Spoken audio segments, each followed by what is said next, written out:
हाँ तो बच्चों, हम लोग एपिसोड 4 में देखने जा रहे हैं कूलम्ब के नियम का सदिश रूप, vector form of Coulomb's law.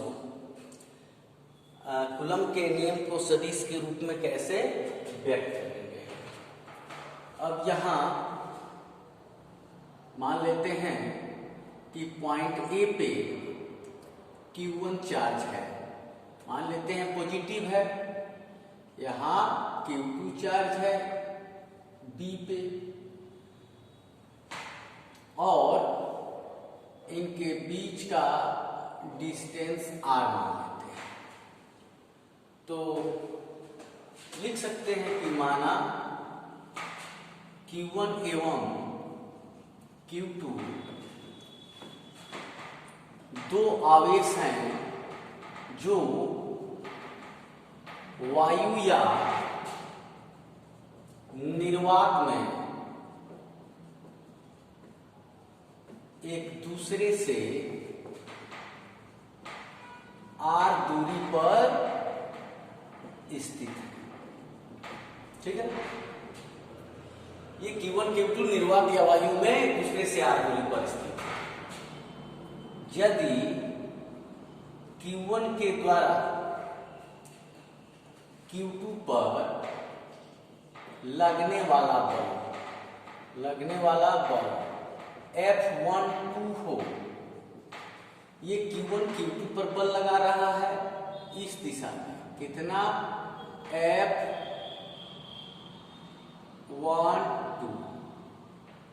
ठीक है, अगर दोनों पॉजिटिव चार्ज है तो ये अपने सेंटर से बाहर की ओर फोर्स लगाएगा। तो F12 बराबर क्या होगा, 1/4 pi epsilon not Q1 Q2 by R square.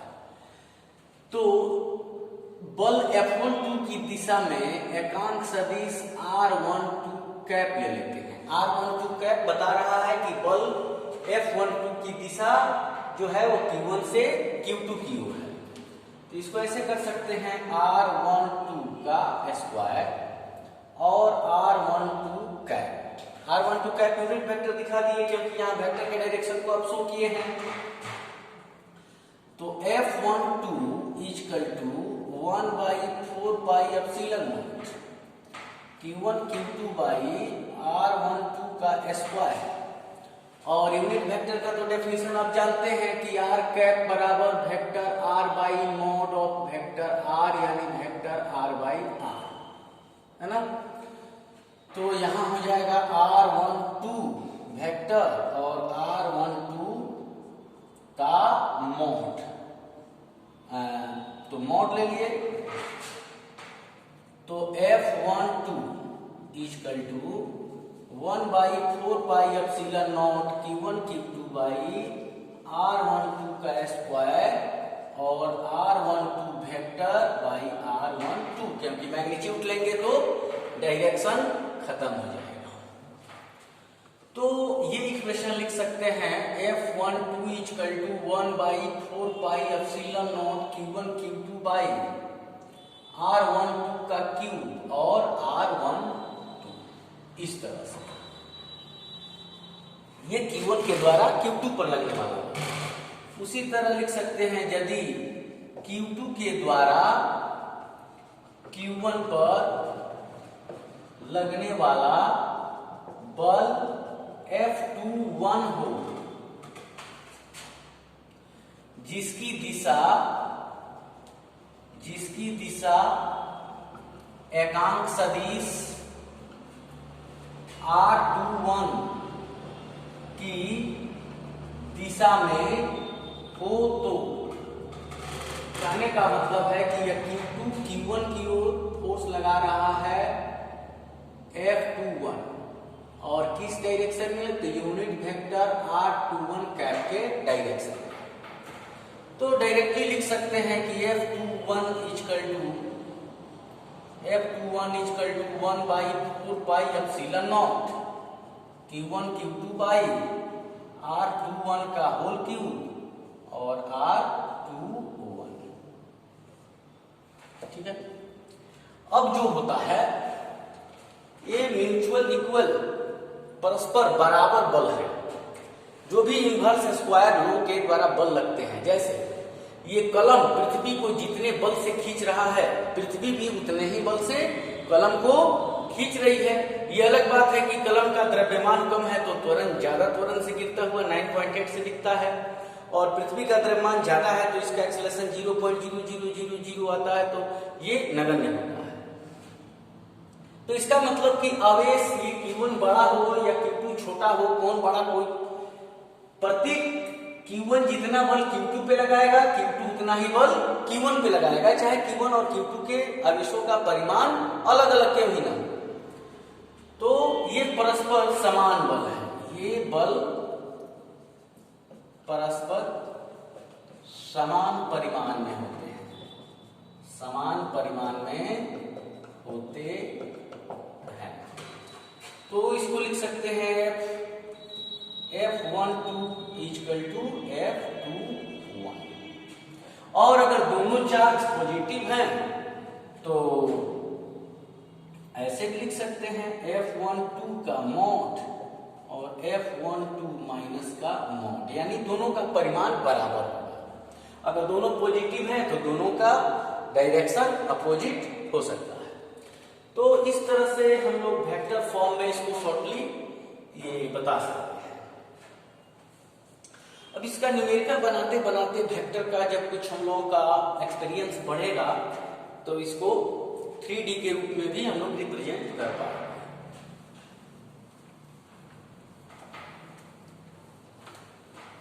अब हम लोगों को एक नेक्स्ट यूनिट देखना है, आवेशों के अध्यारोपण का सिद्धांत। जैसे तरंगों के अध्यारोपण का सिद्धांत, और इसमें आप पढ़ते हैं principle of superposition of charges, यानी आवेशों के अध्यारोपण का सिद्धांत। आवेशों के अध्यारोपण का सिद्धांत क्या है? आवेशों के अध्यारोपण के सिद्धांत का मतलब हो गया कि एक सिस्टम है, इसमें कुछ चार्ज हैं Q1, Q2, Q3, Q4, Q1। तो मान लो कि आवेशों के इस ग्रुप में हम लोगों को Q1 पे बल निकालना है कि टोटल Q1 पे कितना फोर्स लग रहा है। तो इस Q1 को छोड़कर बाकी सभी आवेशों के द्वारा लगने वाले बलों का सदिश योग निकाल देंगे तो Q1 पर लगने वाला परिणामी बल निकल जाएगा। जैसे Q2 से Q1 पर लगने वाला बल ये है, जैसे Q3 से Q1 पर लगने वाला बल ये है, Q4 से इसे Qn मान लेते हैं, Q4 से ये है F41 और ये है Fn1। तो ये अलग अलग, अगर F1 रिजल्टेंट फोर्स हो, F1 क्या हो, यदि F1 क्या हो, परिणामी हो, परिणामी, तो इसको ऐसे लिख सकते हैं mathematically, F1 equal to F21 plus F31 plus F41 plus Fn1। इससे क्या मतलब निकला, इसका अर्थ क्या हुआ? इसका अर्थ हुआ कि आवेशों के समूह में अगर n आवेश है, किसी एक आवेश पर लगने वाला बल बाकी बचे अन्य आवेशों के द्वारा लगने वाले अलग अलग बलों के सदिश योग के बराबर होता है। ठीक है, इसी को हम लोग ऐसे भी लिख सकते हैं,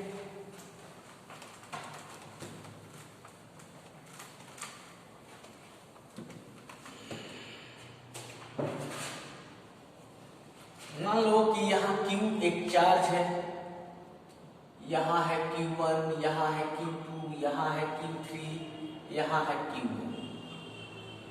तो Q1 इस पे फोर्स लगा रहा है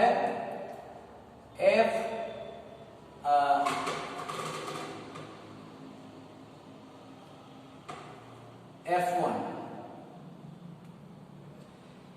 किस दिशा में, R1 वेक्टर की दिशा में,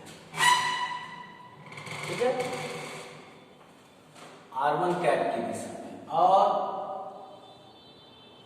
Q2 से Q की ओर लगने वाला फोर्स F2 है और इसका यूनिट वेक्टर मान लेते हैं R2, ठीक है। और ये एक फोर्स लगा रहा है F3, इसका क्या मान लेते हैं R3। ये फोर्स लगा रहा है Qn, Fn, R4 की दिशा में। तो ये जो होगा ये रिजल्टेंट फोर्स होगा। तो इसे कैसे लिख सकते हैं, इसे लिख सकते हैं F1 F equal to F1 plus F2 plus F3 plus plus plus Fn। अब इसे कैसे डिफाइन करेंगे कि आवेशों के समूह में किसी एक आवेश पर लगने वाला बल बाकी बचे सभी आवेशों के द्वारा अलग अलग लगने वाले बलों के सदिशियों के बराबर। तो F इक्वल टू ये हो जाएगा 1/4 pi epsilon not Q1 Q2 यानी Q1 Q2 अब बाई R स्क्वायर। R मतलब R1 स्क्वायर और R1 कैप। उसी तरह 1/4 pi epsilon not Q by R2 square और R2 कैप। इसी तरह 1/4 pi epsilon not Q by Rn का स्क्वायर और Rn कैप।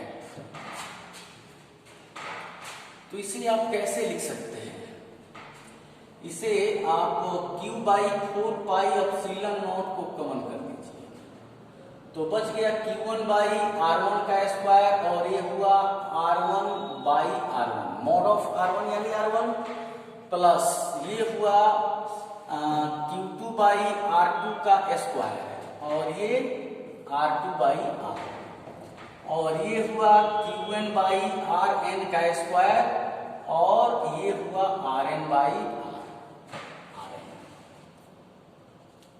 और ये ठीक है। तो इसी को ऐसे लिख सकते हैं F equal to Q by 4 pi epsilon not Q1 by R1 cube R1 Q2 by R2 cube और वेक्टर R2। फिर इसी तरह से Qn बाई Rn क्यूब और R, ठीक है। तो ये अध्यारोपण का सिद्धांत है। इसे लिख सकते हैं क्या कि आवेशों के समूह में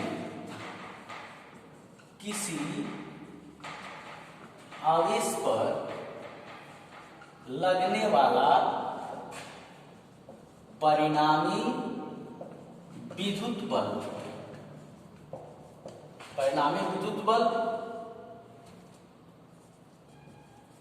बाकी बचे आवेशों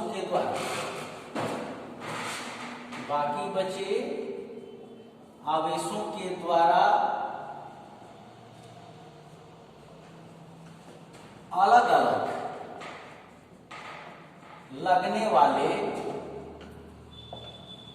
विद्युत बलों के सदिश योग के बराबर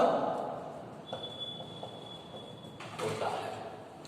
ये कई बार आपके एग्जाम में पूछा गया है अध्यारोपण का सिद्धांत।